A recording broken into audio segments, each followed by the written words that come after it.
Assalamualaikum warahmatullahi wabarakatuh. Waalaikumsalam. Masih bersama saya Trisno Rusli dalam programnya Podcast Cukup Pedas, podcastnya Palpres Official yang bisa kalian saksikan di YouTube channel.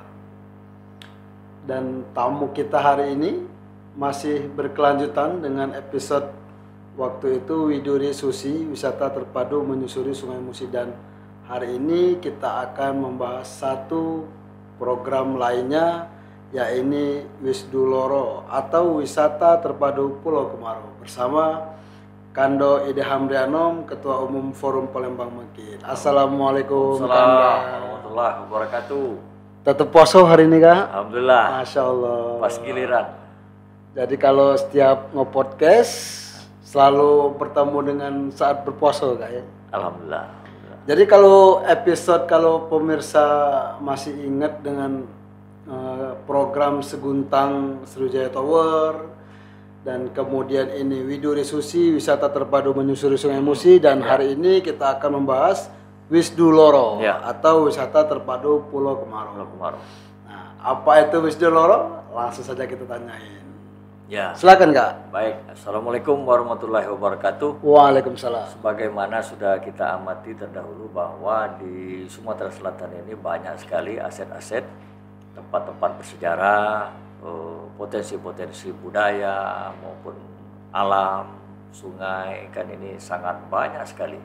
Termasuk juga kita mempunyai Danau Ranau, lalu kita punya Gunung Dempo. Nah, lalu tempo hari pernah kita juga lakukan bahasan tentang Bukit Seguntang, lalu Sungai Musi, sungai yang terpanjang di Asia Tenggara. Lalu sekarang ini ada kaitan lagi, yaitu Wisduloro. Apa itu Wisduloro? Itu singkatan dari wisata terpadu Pulau Kemarau. Pulau Kemarau. Nah, ini kan sangat menarik jadinya kan, karena di sini memang kalau kita amati ada 4 dimensi wisata yang bisa kita gelarkan di sini, yaitu pertama wisata sejarah, lalu wisata spiritual, lalu wisata alam, dan wisata kuliner dan wisata budaya.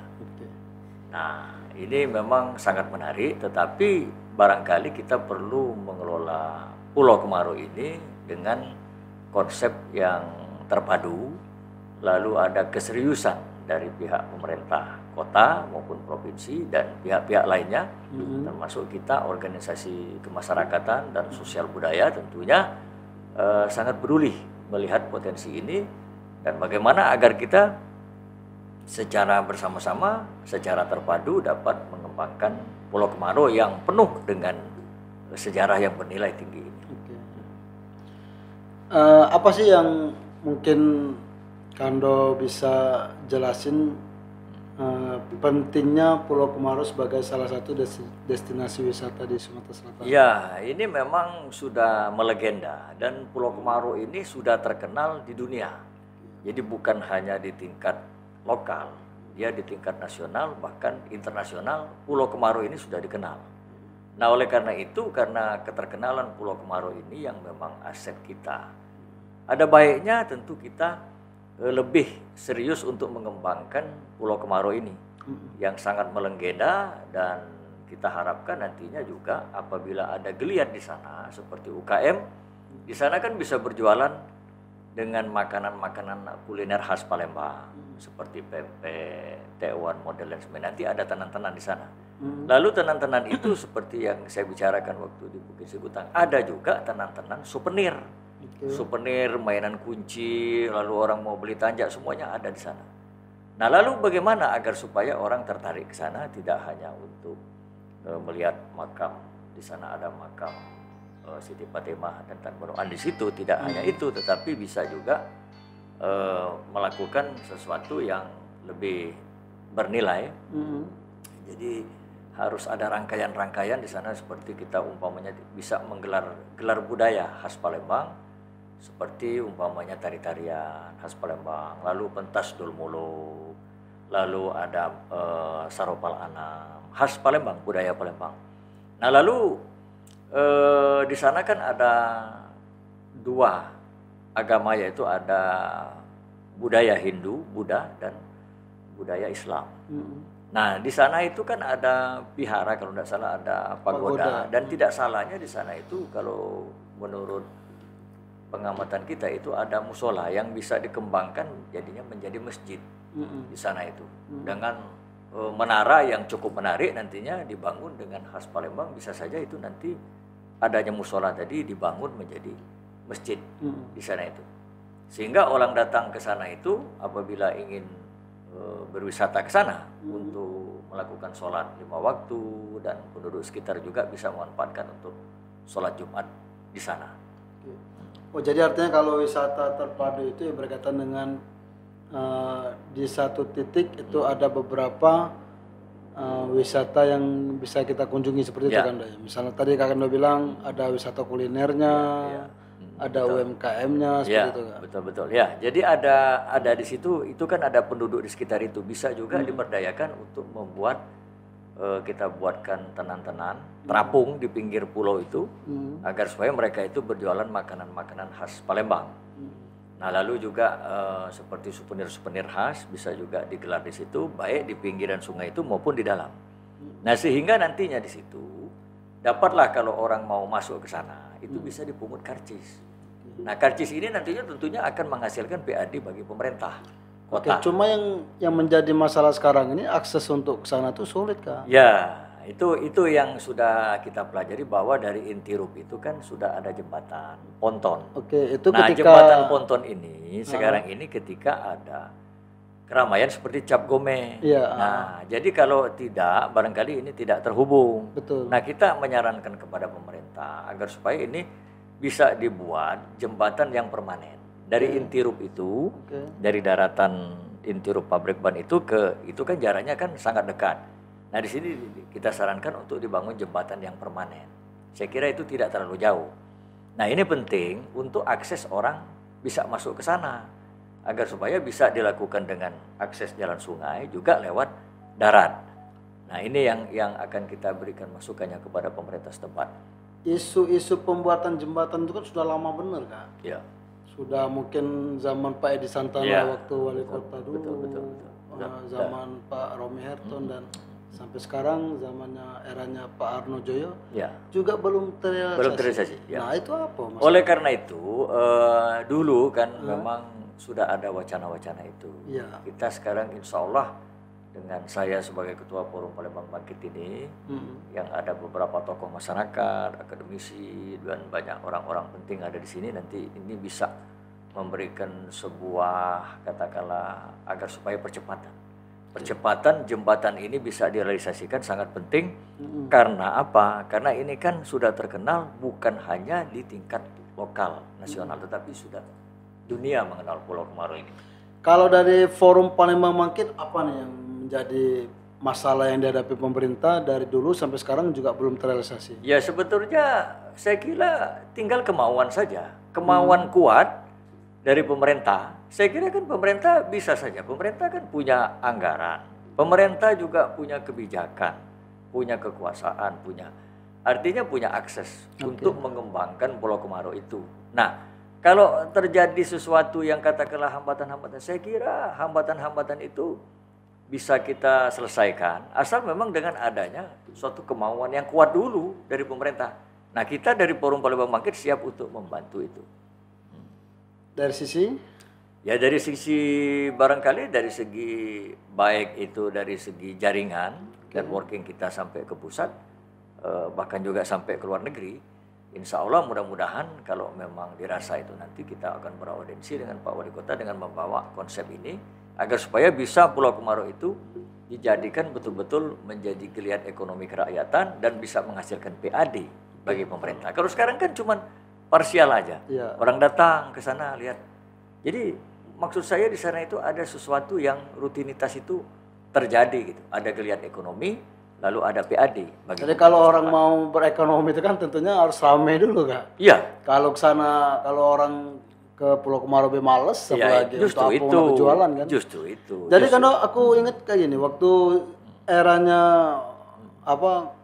Edi Santana Putra, waktu itu Wali Kota Palembang. Betul. Kementerian PU itu pernah berinisiatif untuk membangun Museum 4 di atas Pulau Kemaru. Dan itu tidak disetujui. Artinya apa? Artinya apa ya? Kawasan itu jangan sampai tersentuh oleh apa ya, kemajuan modern segala macam kan. Karena bakal ngerusak estetika dari Pulau Komodo itu sendiri. Nah, itu sudah dilakukan oleh kementerian, sudah dipasang patok antara seberang Ulu dan seberang Ilir waktu itu, waktu perencanaan pembuatan Museum 4, dan pada akhirnya seperti yang kita ketahui bergeser ke dekat PT Pusri seperti itu kan. Nah, ini kan artinya apa ya? Artinya ada sesuatu, ini bukan sekedar proyek untuk membangun dari darat ke pulau itu saja mungkin kan Do. Kalau Dindo lihat seperti itu. Ini bukan sekedar untuk menghubung dari darat ke pulau. Ini pasti ada masalah yang mungkin dari forum Palembang Bangkit bisa mengidentifikasi, oh ini masalahnya seperti ini loh. Oh ini kultur dari Pulau Komodo seperti ini. Atau ini akan merusak aliran dari Sungai Musi. Itu kan pasti ada nih apa kajian-kajian mungkin yang dilakukan oleh forum Palembang Bangkit sebelum mencetuskan tadi program wisata terpadu Pulau Komodo. Nah, mungkin bisa dijelasin kan? Ya, saya kira tidak ada. Itu kan hambatan itu sebetulnya tinggal saya katakan tadi bahwa tinggal kemauan pemerintah. Kita dari Ormas siap untuk membantu, membackup. Jadi tinggal bagaimana penguatan dari pemerintah. Ada kemauan yang kuat sehingga kalau jembatan saya kira sudah ada musim 4 ya sekarang ini ya. Sebelum waktu itu sebelum ada musim 4. Jadi kalau menurut saya sekarang ini yang paling penting itu bagaimana di situ supaya orang tertarik lebih banyak untuk datang. Supaya jualan itu laku. Tentunya di situ ada geliat budaya. Ada pagelaran budaya yang setiap hari harus ada. Di situ ya pentas Dormuluk, lalu umpamanya pentas orkes Jidur itu yang khas Palembang. Lalu ada Saropalam. Jadi ada pertunjukan budaya di situ sehingga ini nanti bisa menghidupkan geliat ekonomi UKM yang berjualan. Dengan adanya orang datang melihat pagelaran-pagelaran itu, budaya itu, orang akan datang. Orang akan datang tentunya akan lapar. Lapar itu nanti dia akan makan makanan khas yang sudah dijual di situ. Nah, ini yang saya maksud. Jadi memang ada paket wisata. Kalau dulu wisata terpadu Sungai Musi yang pernah kita bicarakan, ini bisa berkoneksitas dengan Wisduloro ini. Nah, itu. Artinya harus ada terintegrasi dengan bus air. Ya, bus air yang perahu, gratis mungkin orang ke speedboat. Tidak juga gratis, tapi memang itu tetap berbayar. Cuma mahal kan? Ya, cuman berbayar itu artinya dengan dikelola oleh pemerintah, barangkali kan bisa disubsidi begitu kan, untuk memajukan wisata supaya tarifnya murah, terjangkau oleh masyarakat, kan begitu. Cuma kalau Kando ngeliat apa nih yang menjadi masalah, kok sulit beneran? Ini selain terlepas dari kemauan keseriusan dari pemerintah, karena kan kalau dari pemerintah itu kan ya pasti ada dinas kebudayaannya, dinas pariwisata yang memang pastilah berkeinginan untuk membangun wisata dan budaya di Palembang atau di Sumatera Selatan. Menurut Kando Dewe dari Forum Palembang Bangkit ini apa sih yang menjadi masalah kok sulit bener untuk ngembangin Pulau Komodo? Ya, kalau saya tidak melihat sesuatu yang masalah yang serius sekali. Tinggal pemerintah ada kemauan tidak untuk mengembangkan aset wisata itu. Sebetulnya kan pemerintah itu kan masuk wilayah kita. Jadi tinggal bagaimana membuat satu paket seni, paket budaya, sehingga situ dapat digelar pagelaran-pagelaran budaya yang saya sebutkan tadi. Lalu di situ ada orang jualan-jualan dengan tenan-tenan yang makanan-makanan khas, lalu juga kerajinan-kerajinan khas. Nah, di situ nanti dapatlah kita lakukan dengan masuk ke sana itu harus bayar karcis umpamanya berapa, kan begitu kan. Nah, jadi Kando ini ya Pak, waktu itu kan pernah teman-teman goes kan main ke Pulau Komodo nih. Pulau Komodo pakai sepeda lipat kami waktu itu dan naik ketek ya, perahu. Dan kami lihat di Pulau Komodo itu ada aktivitas. Ada. Cuma aktivitas kondangan. Ada orang kondangan di Pulau Komodo. Itu kan aneh kan? Karena waktu itu pagi minggu kami ke Pulau Komodo itu. Dan ada aktivitas, cuma aktivitasnya untuk kondangan, ada tenda segala macam. Nah, ini kan sedikit ini kan suatu kawasan, suatu pulau yang mungkin sangat melegenda. Kan dari zaman Tambun Ans Tambun Ans begitu kan, betul. Ya, betul. Ini sebetulnya sesuatu itu kalau kita memang sungguh-sungguh, ada keinginan kuat, insya Allah itu akan mudah. Asal betul-betul kita punya kemauan. Oleh karena itu kita akan dari Palembang Bangkit ini akan mendorong pihak pemerintah kota agar mengembangkan ini agar supaya tidak terbengkalai. Nah, oleh karena itu tentunya perlu keseriusan semua pihak untuk mengelola ini dengan konsep terpadu tadi. Lalu ada geliat budaya di sana, lalu ada geliat UKM di sana, sehingga dengan adanya pagelaran-pagelaran budaya itu setiap hari itu kita bisa menimbulkan daya tarik bagi masyarakat untuk datang ke sana. Nah, ini tentunya nanti bisa menghasilkan PAD. Tetapi kalau tidak ada geliat budaya, ya orang barangkali parsial saja yang ke sana kan, sekali-sekali. Ketika ada momen-momen ya momen-momen tertentu, cap gome. Nah, bahkan di situ saya lihat ada musola, ada pagoda yang begitu tinggi menaranya, ya tidak salahnya karena kita ini kebinekaan, kita bangun juga masjid di sana dengan menara yang cukup tinggi. Jadi di situ akan kelihatan kebinekaan kita, kemajemukan kita bahwa kita ini antara satu sama lainnya akur berdampingan.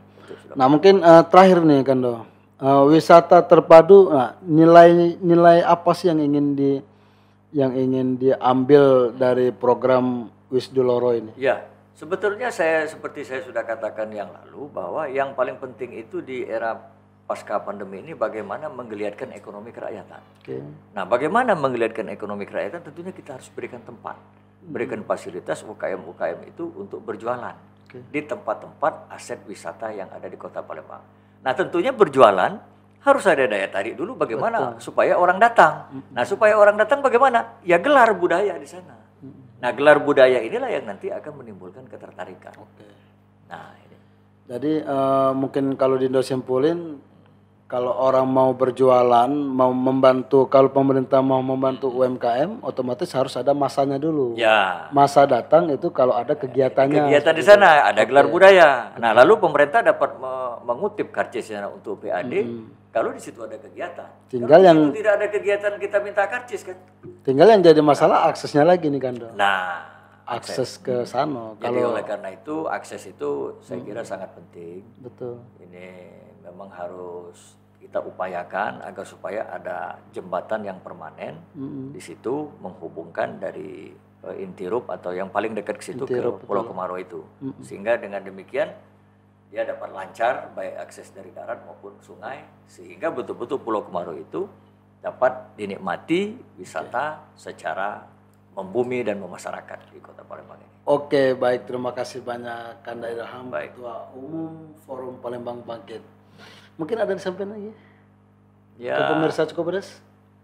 Ya, saya kira untuk pemirsa cukup pedas, ya tentunya harus sering-sering, bahkan mungkin tidak terlalu sering, datanglah ke Pulau Kemaro.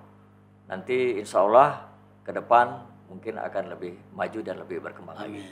Baik, pemirsa cukup pedas, sampai di sini dulu perbincangan kita bersama Kando Ilham Rianom, Ketua Umum Forum Palembang Bangkit, dan kita berharap bukan hanya Pulau Kemaro nih Kando, tapi tempat-tempat lain yang mengandung nilai sejarah budaya itu bisa dikembangkan secara serius.